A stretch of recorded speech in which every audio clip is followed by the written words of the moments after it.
welcome to the stage Dorian Lynskey, Marie Conte, Jonn Elledge, and special guest John Crace.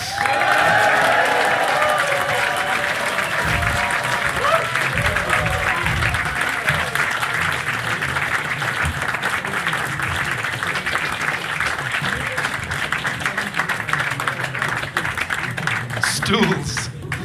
We weren't told about stools. I have to write it into my contract. Hello, welcome to the Comedy Store in London's glittering West End for ho, God, what now? Apparently not. I'm Dorian Lynskey. Welcome to everyone here and everybody watching from not London on the live stream. And welcome to our panel. He's a star of Paper Cuts, champion Substacker, and author of A History of the World in 47 Borders, which has just pipped to the Foyle's Book of the Year by a promising up-and-comer named Sally Rooney. Jonn Elledge.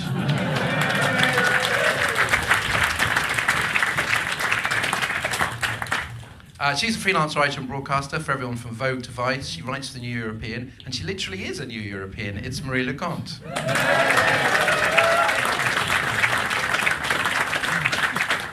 And finally, our very special guest, The Guardian's beloved parliamentary sketchwriter, author of a string of books, including Depraved New World and Decline and Fail. The man who identified Kemi Badenoch's rhetorical style as "Stop talking while I'm interrupting." It's John Crace.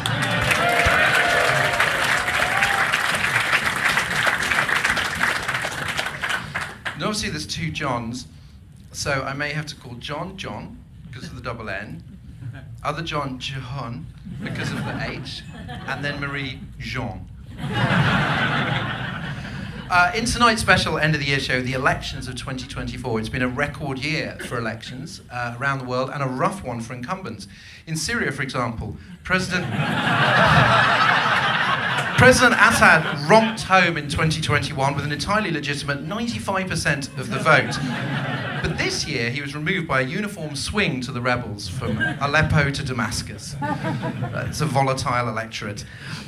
It's a good news, bad news show. In part one, we'll be talking about how Labour ended 14 years of Tory misrule.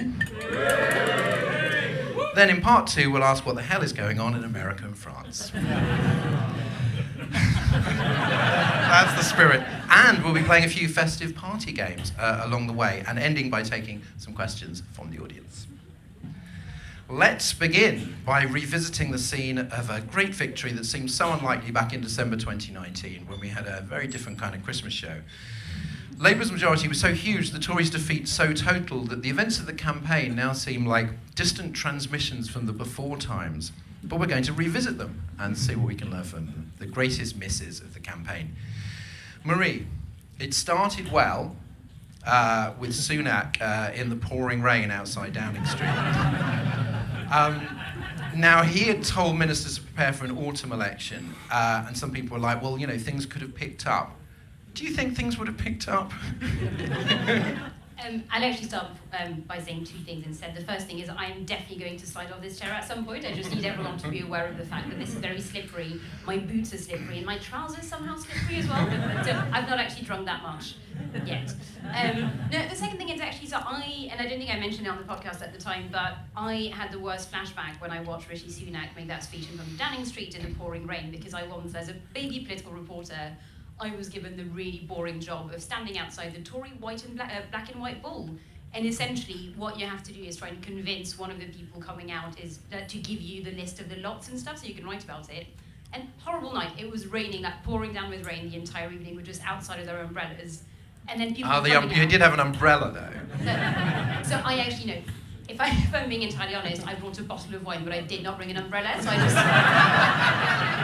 so I just traded wine for like bits under other people's umbrellas.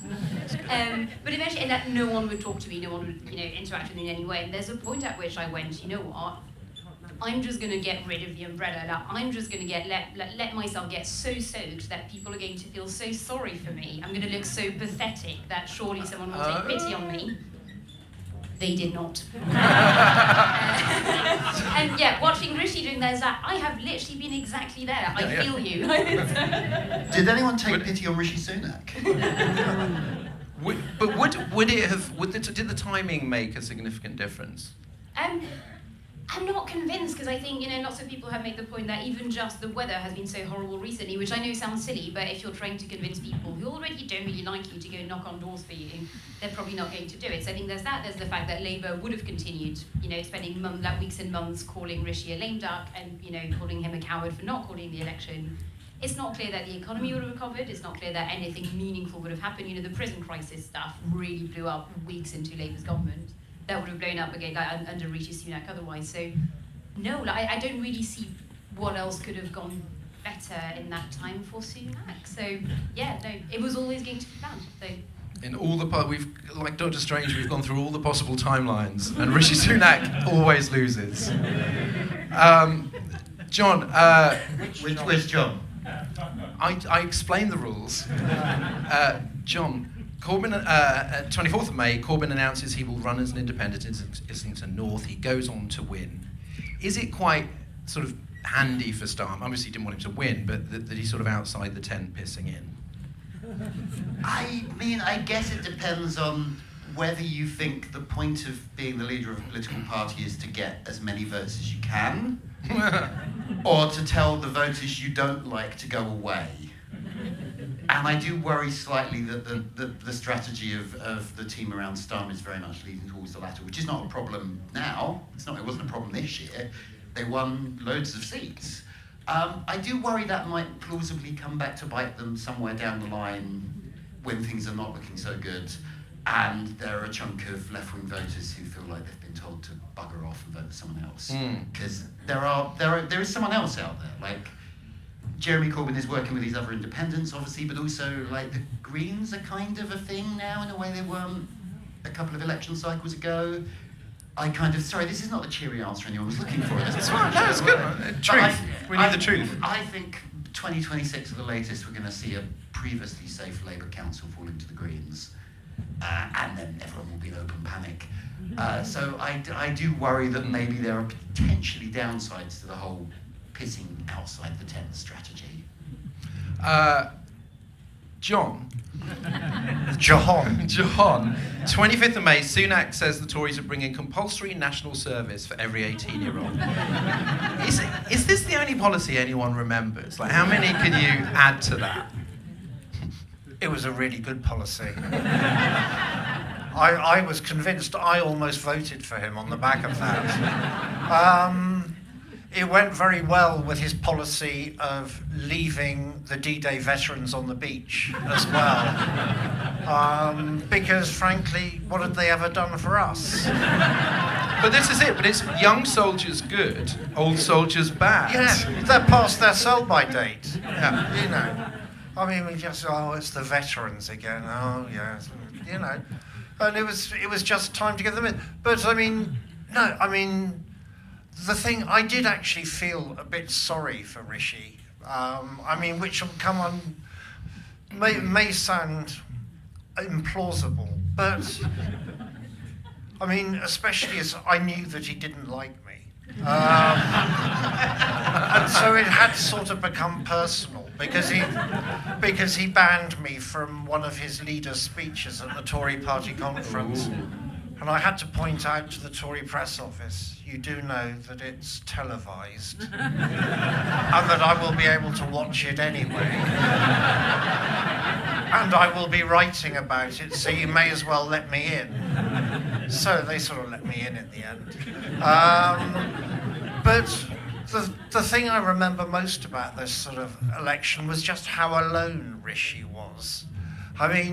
Literally everyone other than Mel Stride, who came out onto the Today programme, sort of like a hostage video, sort of day after day to say the campaign is going great. But there was nothing else. Rishi did the whole heavy lifting all on his own.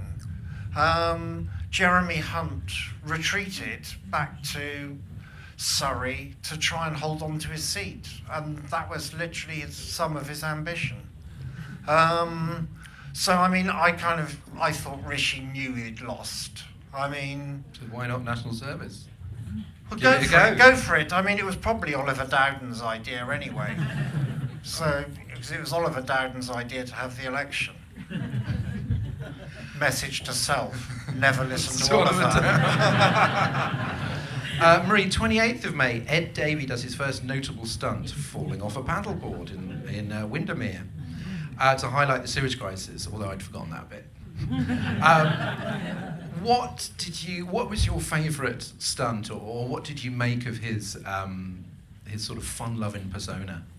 Oh, I really, really love the stunts because they reminded me of Willie Rennie, who I think in many ways like one of the greatest politicians Britain has ever had, the Scottish Lib Dem leader, who just loved a stunt. And I think that's kind of where it comes from. And it's quite interesting, actually. So the reason why I think Ed Davey ended up doing all those stunts was because Ruth Davidson became a Scottish Tory leader and was quite approachable, did quite a lot of fun stuff. And then the Lib Dems in Scotland went, that seems to be working for her. So maybe we'll try that as well. That Willie Rennie, please do weird stuff, and that kind of worked. And my favourite Willie Rennie stunt was he tried to recreate the Lady and the Tramp spaghetti scene with an actual dog. And I could not recommend googling the pictures enough. It's exactly what you'd expect, but still, it's just really. But yes, I really enjoyed that Ed Davey as well. And I remember, so I interviewed quite a few Lib Dems at the time, and they were like, we think it really works because Ed Davey has the aura of a dad dancing at a wedding, and so all those stunts are really. So yes, I think I love them all. I wish he was still doing them actually, because he will be zip wiring into this room as he just. I mean, if you are missing him, you can buy the Lib Dem Christmas single. There is a charity song. It won't quite beat Band Aid, I don't think, but What's it called? What is it? I think Love Is Enough. Which is obviously not true. Because That's not a political strategy yet. No, because the whole point is he's trying to raise money for carers. So love isn't enough. It's the most Lib Dem song title imaginable. Like, love is all right. Love is okay. It's fine.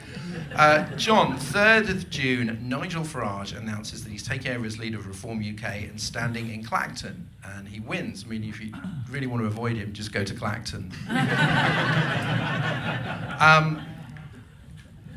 And I think on the night, it was slightly overstated Reform's, achievement, because they didn't really come from nowhere, because they were just like the same party, but in a trench coat. We'd seen them before. Now people are getting very nervous, particularly Labour. Are we, we'll do kind of, we'll do the far right later. But just as a little amuse-bouche, how scary are they? Because they've got 5 seats at the moment, which is a low start. I mean, thank you again for giving me the question it's really difficult to be funny about. Delighted. If you can't be funny about Nigel Farage and his band of loons, come now. I think, well, firstly, I was fascinated by learning what Reform's leadership rules are. Because every party does it differently. The Lib Dems are obviously incredibly democratic, as the name suggests. Labour, there's a membership vote. The Tories, you have to go through several rounds of Squid Game in Parliament. And then there's a membership vote. Reform, it turns out, it's whether or not Nigel wants it. So Tice was just kicked out one day. I am worried about Reform. And that 5 MPs that's a lot more MPs than the hard right has ever won before, even if it wasn't the 13 projected on the night. And I think they are electable, might be putting it too strongly, but they're winning a lot of votes in places that are never going to vote for the Tories, but might be looking for an option when they're pissed off with Labour. So that could hold them in good stead. I think our best chance of them not happening is Suella Braverman joins the party. For 2 reasons, one of which is nobody likes her. But the other is she's quite good at getting press, and Nigel doesn't like it when anybody else gets press. Well, I did like it that her husband has joined, but she hasn't, which means that she apparently is not the most right-wing member of her own household. Which is terrifying. I don't know. I know nothing about the man, but it also makes her reform-in-law, which I quite like. John. Yes. So you mentioned earlier the D-Day event where you went to record an ITV interview that wasn't going out for a week and then had to apologise. Was that, how important was that? Because it doesn't seem like, necessarily like it would be the major event of the campaign, but it felt like it was. what did it reveal? Because I don't think he generally was like, fuck veterans. What did it reveal about him? Well, I mean, the usual lack of judgment, really. It's hard to think of any other politician misjudging the situation quite so badly. I mean, you're sort of, even on the day, he could have had a look round. There's Olaf Scholz, there's Emmanuel Macron, there's Joe Biden. They're not leaving. But then it's like, why not? Haven't they got a telly programme to do or something like that? I mean, Paul Brand must have felt pretty good about it from ITV, because he was just like, he will do anything to talk to me. Yeah. He loves me. Yeah. Yeah, I mean, it was, and I mean, what was really bad, it completely derailed the Tory campaign for a whole week, near enough. And it kind of meant that sort of Labour's own problems early on in the campaign, when they had over the selection of sort of Diane Abbott, which looked like that was sort of going sort of belly up, and we'd completely forgotten about it. We being the media, who are sort of harebrained and can only hold one thought at a time, really. So the thought that we held was because it was just fun to sketch. They literally interrupted their enemy when they were making a mistake. Yeah. Marie, more scandal. The 11th of June, on the day the Tories released their manifesto, it's revealed that Sunak's PPS Craig Williams had placed a bet on the date of the election only days before it was announced, investigated by the Gambling Commission. Then loads more Tories turned out to have done it too. And some police. Oh yeah. It was a good time for everybody. Was this damaging because it sort of confirmed that impression that the Tories were like just sort of rinsing the nation and grabbing what they could on the way out? I'm going to have a slightly fruity take, which is that I actually feel slightly sorry for Rishi Sunak's PPS, because there's actually a really long, sort of rich history of MPs betting on stuff that happens in Westminster. So I think that when Michael Martin was definitely going to become the next Speaker of the House of Commons, basically all the MPs who knew put bets on, and then obviously he actually got elected and picked by the House. Or apparently there was that quite funny story as well of when Cherie Blair was pregnant, quite a lot of Labour MPs and Labour advisors were like, whenever they bumped into Tony, going, how I've been thinking about names and just trying to have nice small talk with Tony Blair about, potential name for the kid, because there was betting to be done over the name of Tony Blair's kid.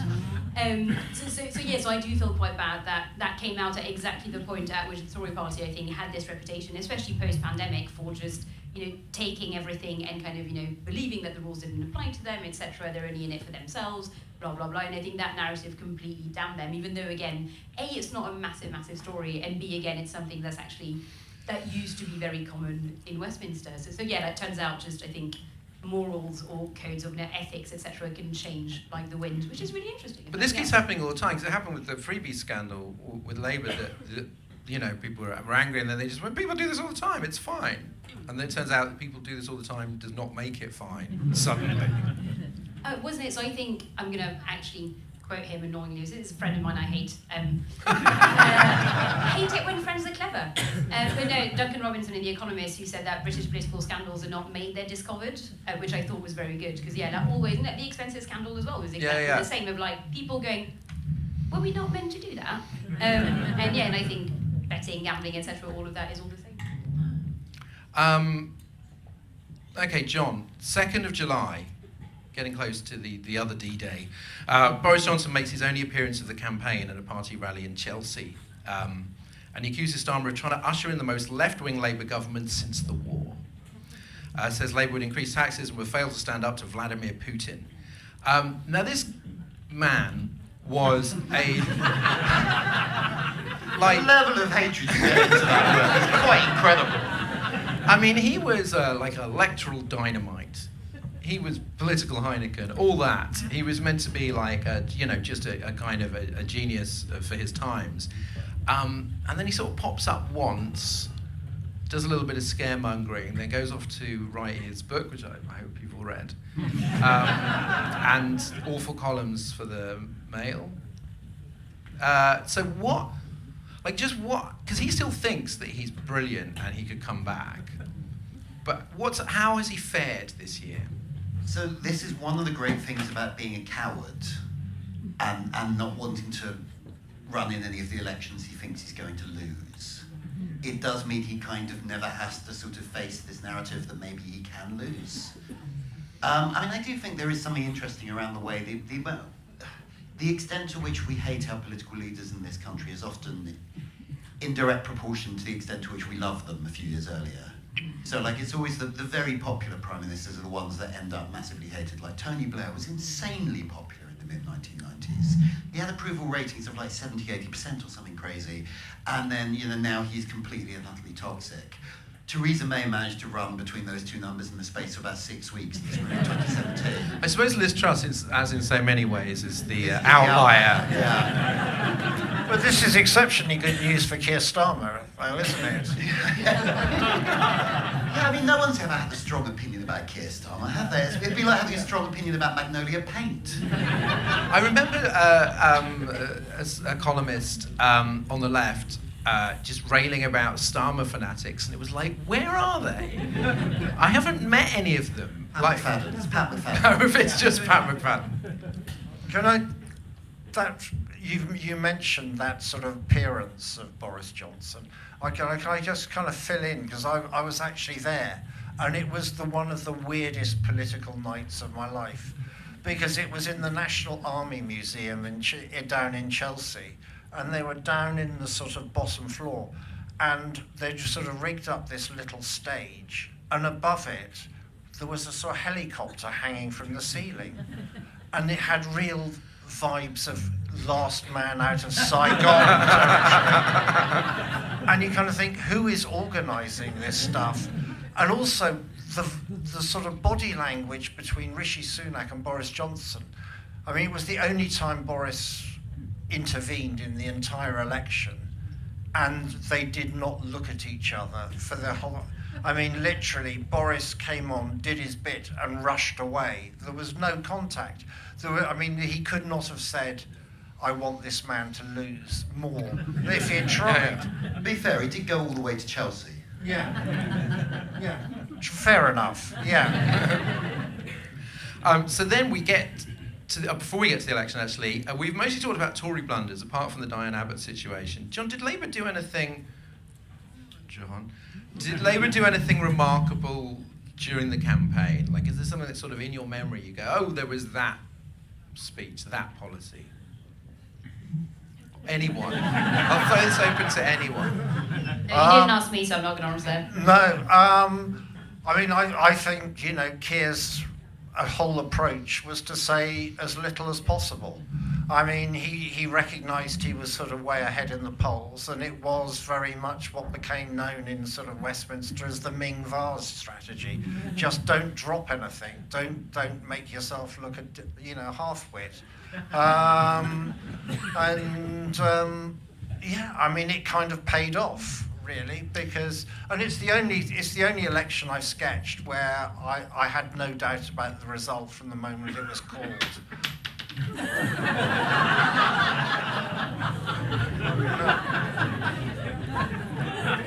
Be careful, the leg might fall off.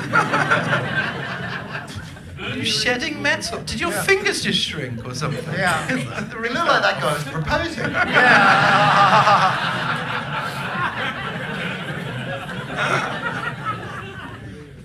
My earring fell off. Oh, it's your earring. Sorry, I thought it was a But I wish I could explain in more detail what happened, but it just flew off my ear. I'm going to keep one like a pirate. Did I get this wrong? Can you think of anything that Keir did really well? Oh, no, it wasn't a quiz. Oh, no. I was just intrigued. I was just checking whether I've got sort of there probably memory were some problems. things, but, you know. Yeah, son of a toolmaker. Yeah, who would have guessed? So come election day at night, I saw the results come in, or the exit poll anyway, at the live show at the Tabernacle. Was anyone there? Yay! That was very good. That was a good fucking moment, that was. So how did you guys all spend election night? Well, you were doing the live stream Eventually, With me. I was at a different media organisation's party. I'm a freelancer. I'm a gun for hire. But yeah, I was like, I would say like the exit poll was kind of the high point. Like I controversially found the rest of the evening weirdly deflating, and I can't really explain why. I think it's because the week before I kind of done a piece just listing all the Tories that looked like they were going to lose, and then quite a lot of them didn't. And I was very much invested in some of these, like Rick Holden not getting his seat in Essex, or what's his blood? I'm having a complete. I used to work for Theresa May. Nick. Timothy. Yeah. Like I really You're wanted going for to the see- deep cuts. You need to just enjoy the hits. I really wanted Nick Timothy to be repudiated. Like he lost their majority in 2017. I'd have fought for that alone. But like he somehow became an MP and still thinks it's a great Tory thing. And also the exit poll had the Tories losing Romford and Andrew Rosendale hung on. So like if you watch back that live stream, I'm just there in the corner getting more and more depressed. Like when we had a recording break, one of the producers ran in and gave me a black coffee without being asked. Because I was clearly just like, Marie, did you have a better time? So I'm a professional. And Your left Your ear ear is says not. otherwise. Most of you as a professional. And because obviously I'm a freelancer as well, and I needed to earn some money over election night, so I did a panel at King's College London until 9:45 p.m. After which the drinking portion of the evening began. So then I drank from the exit poll till 7 a.m. It was really good. No, I will say, so my favourite bit, weirdly, and it's funny that you mentioned Dick Holden, but like Richard Holden, who was obviously the chairman of the party, and that went so well for the party, just quite an unpleasant guy. And there was that, and I don't know if we'll come back to it, but the BBC News, I thought, the BBC coverage of the election night was occasionally quite puzzling.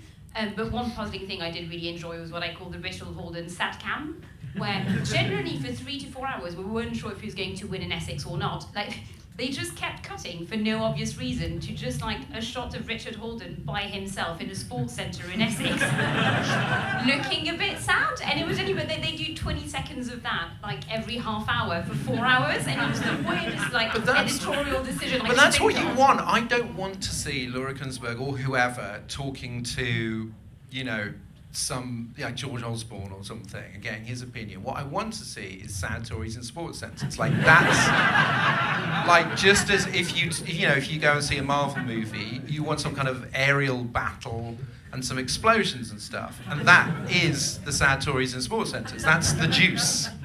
Yeah. Well, in fact, the Guardian lobby team told me that it went to 3 recounts, I think, for Rick Holden, and the last recount, Labour were willing to accept that he had lost, but decided to go for another one just to make him sweat a bit longer.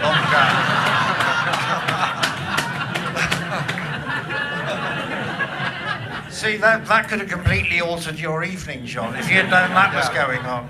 I just feel like they bungled the punchline. Yeah. He was clearly meant to lose. The other thing that really annoyed me about the BBC's coverage is they did keep saying that the story of the night was the reform surge, as if there wasn't a change of government and a Labour landslide. And they didn't get nearly one short, but yeah, nearly. Yeah, no, they got very carried away, but it was that thing of the early portion of the night where they need something to talk about, and because the exit poll hugely overstated it. And I don't know, there is a thing, it's not just the BBC, but a lot of, publications and broadcasters, they are fascinated by, the fascists are coming. Essentially, you know what I mean? They're always like kind of bigging them up, and they go, oh, they're coming, just you wait. And then if they lose, like France, they go, next time, they're coming. And it's like, do you think this is a bad thing? Because you seem very excited about it. They weren't so excited about is it 5 independent, broadly, sort of left-wing Gaza, pro-Gaza MPs. Pro-Gaza is a really awkward phrase. You know what I mean. People who won in seats were like people who are really angry about what was going on in the Middle East. And that is also kind of an interesting and noteworthy trend. And the Greens, that's an interesting and noteworthy trend. We weren't talking about any of those. We did just kind of keep talking about the far right every time. Because they're sexy jackboots. People get very excited about them. So my favourite I had a great time. No, I had just the best night. And I actually enjoyed it more than Glastonbury.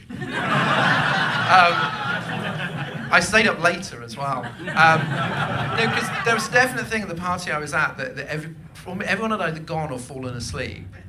And I was like, I'm not. And then someone said, Liz Truss might lose.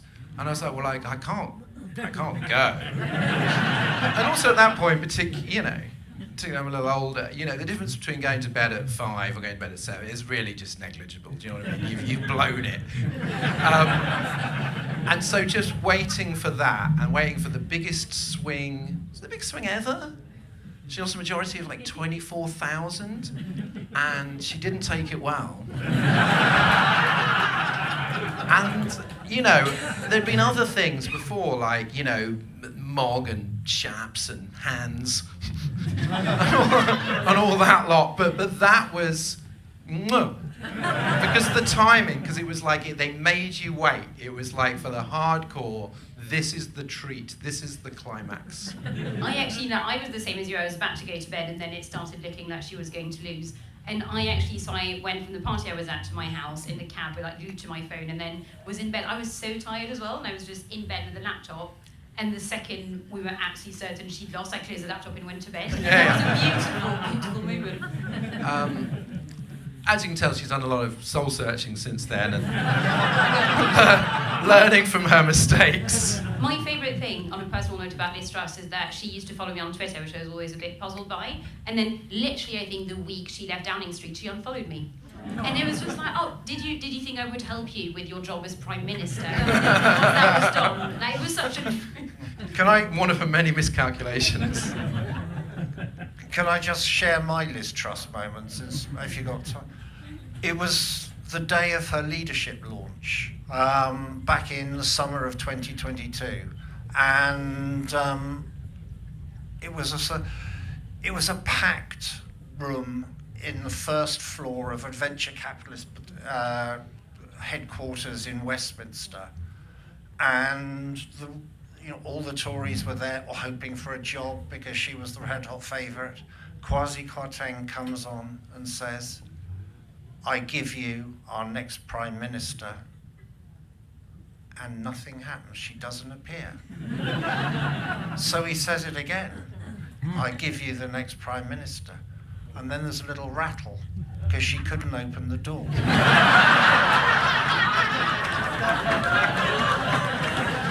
And at that moment, I knew that she was a leader for me. It's relatable, isn't it? Yeah. Woman of the people. John, unfortunately, the Wheel of Fortune has brought us round to another downbeat question for you. Looking back, like I said, I had a very good time, but looking back, why was the elation so short-lived? Why did reality bite so soon? I mean, you didn't have any elation, but for everyone else. I mean, to quote one of the most famous notes in Westminster history, I'm sorry to tell you there's no money. I do think that's a huge problem. It's a terrible inheritance. We were waiting several months for the budget, and that's not really cheered anyone up. And I think also, because the election was earlier than anyone expected it to be, I think maybe they were...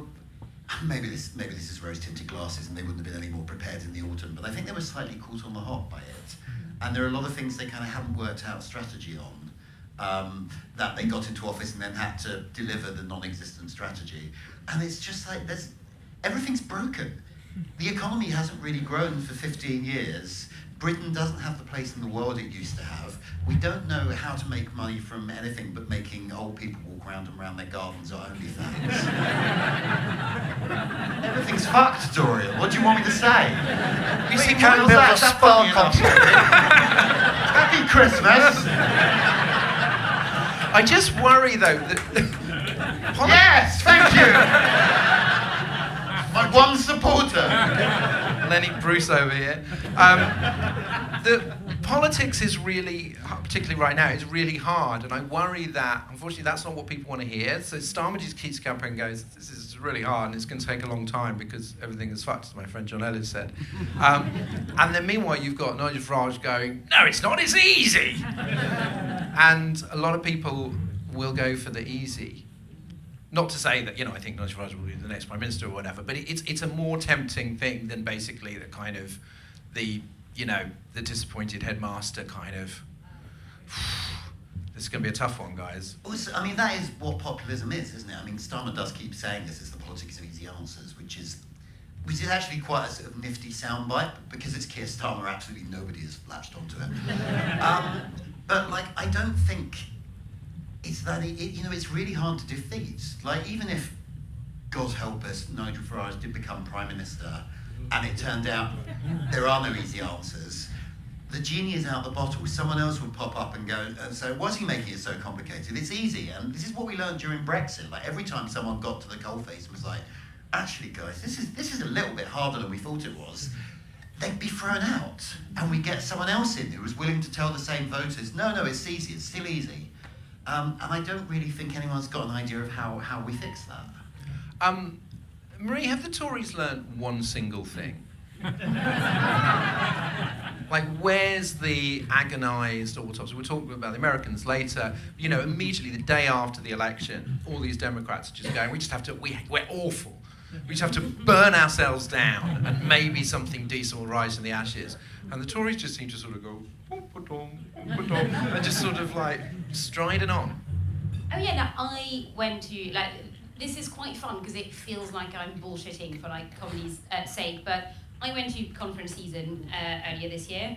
I had a much better time at Tory party conference because it was so much more fun and happy than Labour conference, which is incredible. But again, at Labour for 3 days, it was and I loved it. So I remember actually I spoke to a friend who's a Scottish Labour, sort of like bod, and it was, oh no, how's it going? And she was, oh God, just really worried about the next Holyrood elections. And it was like, oh my God, it has been 3 months something since the election and already. Whereas the Tories were just like, they were having a nice time. And the weird thing was, and I think I talked about it on the podcast afterwards, was that the only voice of reason I heard in 3.5 days with the Conservative Party was Nadine Dorries. No, this is intriguing. Yeah, no. So essentially, I went. So she was speaking at precisely one event at the very end of conference, and I was like, I'm going to go because I was doing a daily newsletter. She's going to say something batshit insane, and that's going to be great for me. No, that's going to be great for the newsletter. And then I went there, and she essentially said, okay, problem is, whoever we pick now, we can say as much as we want that we need to unite, and if we unite, we'll win again. She was like, that's not true, because we clearly have profound differences, and we need to actually figure those out, because otherwise, even if we look like we're united, we'll fall apart again at the next election. And it was like, oh, and then obviously, and then she went on a completely mental rant about Kemi Badenoch and the kind of plot in the Conservative Party, etc. But so so it wasn't all great. But again, she is literally the only former current Tory politician I heard over 3.5 days. She wasn't it's basically fine. Everything's basically fine. So I think they were expecting to be completely wiped out. They were expected to be completely wiped out. But B, I think quite a few of the MPs who were there thought they would lose anyway. So they're just like, oi. But this just shows expectations just ruin you psychologically. So, John, you were just going, oh, you wanted the Tories to be wiped out, and therefore you were sad when they weren't. And then the Tories expected themselves to be wiped out, and were therefore kind of ecstatic that they weren't. But if you actually look at the facts on the ground, they did very, very, very badly. The worst result ever. So you should be happier, and they should be sadder. No, I did make the strategic error of spending literally months before the election pouring over polls and running them through, election simulators and just going, Ed Davey's going to be leader of the opposition, guys. I remember that bit. Yeah. So there was traffic in it. Let's be honest. I've got a Substack to sell. But when they only went down to the worst result in history, it didn't feel that bad because I'd anchored it on under 100 seats. Yeah, I only got myself to blame. You're quite right. Also, Marie. The thing that Dean Dorries said, are you sure that wasn't all code for, and therefore we need to bring Boris Johnson? So I think what helped her is that she never went into actual detail about what they needed to unite over. It's Boris Johnson. It's Boris Johnson. It's always Boris Johnson. But I did really enjoy it. She gave that speech, and I don't know if you've ever been to conference, but I think just events in general, where there's a special guest and they give a kind of 5-minute speech, and she did that. And then at the end, she was like, and I will now be taking questions from the audience. And while the event organisers were like, what? It is not a thing that you do at all there. But she was like, since I've got the stage, anyone want me to talk about anything? Which I actually hugely respected. Good energy. Now, I'm not going to keep this bit up for the second half, John. It's the last time. Your job is to monitor these people. Why is... Yeah, the insane looking after the insane, really, isn't it? Why is Kemi Badenoch so bad at this? Like, so far, at least. Well, I mean, we could sort of start almost anywhere, really. I don't think she can help herself, is part of the reason. I mean, I think she has spent so long on sort of the deep recesses of Tory right-wing internet conspiracies that sort of fundamentally kind of drives her. And also, she can't bear... I mean, if she can't avoid a fight, really, so she will literally pick a fight with anyone. Her own party, Labour Party, anyone. And herself? I mean, what? Herself? Oh God, yeah, no, I think she reserves her greatest hatred for herself. Did you see literally earlier today, she's apparently kind of at war with Nigeria now? Yeah. I hugely enjoy it, because I think essentially Nigerian politicians were like, okay, well, you've got this really senior politician in Britain who is of Nigerian descent and, kind of starts actually spending her entire time talking down Nigeria. And I think the quote from her spokesperson was that, well, she's not here to do Nigeria's PR. That's just needlessly fucking rude. Yeah. I mean, she thinks that Nigeria is a leper colony or something like that is sort of permanently at war. But we've all met people who are just like wildly, needlessly rude and sort of go, well, I speak as I find. That apprentice contestant kind of not here to make friends thing. And it's like, mission accomplished. Yeah. But she sort of seems to think that this is an asset. And some of the people who voted for her presumably thought that was an asset. You know what I mean? She's no nonsense. She's punchy. But I'm not sure. It doesn't seem to be working. No, and long may it last. It makes writing the sketch of Prime Minister's questions so much easier. Imagine having to write the... Kemi was really rather good. I like the way that all three of you have just basically said how politics serves your careers. Individually, you've all revealed the dirty, dirty truth. Yeah, that we're all narcissists at heart. I'm pure of heart. Stage in the comedy store. What are you expecting? Yeah. I just care about the British people, John. Before we go away for a 15-minute interval for drinks and stuff, it's our first party game. This one is called Oh God, Where Now? I have a selection of peculiar electoral incidents around the world, and the panel have to guess which country each one happened in. So this year, chicken invades polling station. Officials enlist local florist to track down chicken's owner while continuing to run polling station. In which constituency did this chicken florist synthesis occur? Was it A, De Sèvres in France? Was it B, Skelmersdale in Lancashire? Was it C, the first federal electoral district of Sonora, Mexico? Mexico. We all have to guess. I was going to go Mexico as well. I'm going Mexico. No, hang on. I'm going to go Skelmersdale. That's the fun answer. It's Skelmersdale.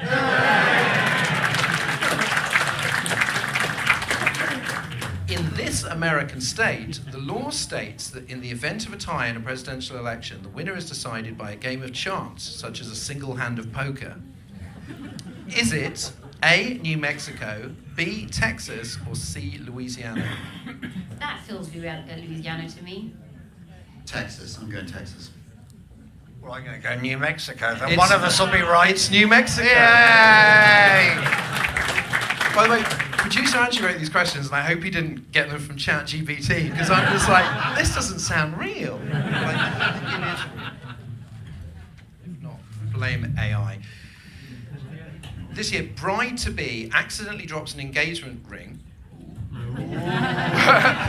worth £40,000 into the ballot box and has to turn up at the count hours later for it to be opened. Was it A, Wakefield in Yorkshire? Was it New York's 18th Congressional District containing Poughkeepsie? Or C, Gujarat constituency in India? I'm going to go Gujarat. I don't think that sounds like Wakefield. I think it is Wakefield. I'm going New York then. It's Wakefield. Top knowledge. I wonder what somebody with an engagement ring worth 40 grand was voting for. Okay, this is Blast of the Past, but it's just too good to ignore. In 1958, a female black rhinoceros wins over 100,000 votes on a write-in ballot, more than any other candidate. Was this election for the mayor of Hillsdale, Michigan, USA, the mayor of Buffalo, New York, or the Sao Paulo City Council elections in Brazil? I'm going Sao Paulo. I was going to go Sao Paulo as well. Is that really boring? New York.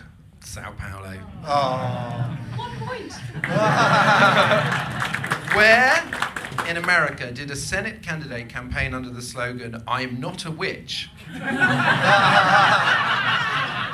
I think it's like all questions have been answered by "I'm not a witch" t-shirt. Was it Delaware, Arkansas, or Florida? I think that was Delaware. I think I vaguely remember this. This was 2012, I think. Well, then I'm going to go Delaware as well because he thinks it's that.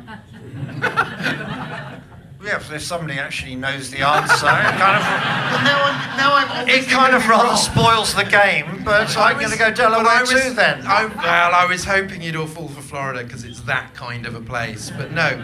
It was 2010, Republican Senate candidate Christine O'Donnell had to deal with the revelation she had once practiced witchcraft, and her slogan was, "I'm not a witch, I'm you." She was not them either. So that, Fun and Games, brings us to the end of part 1. We will see you in about 15 minutes. Thank you very much.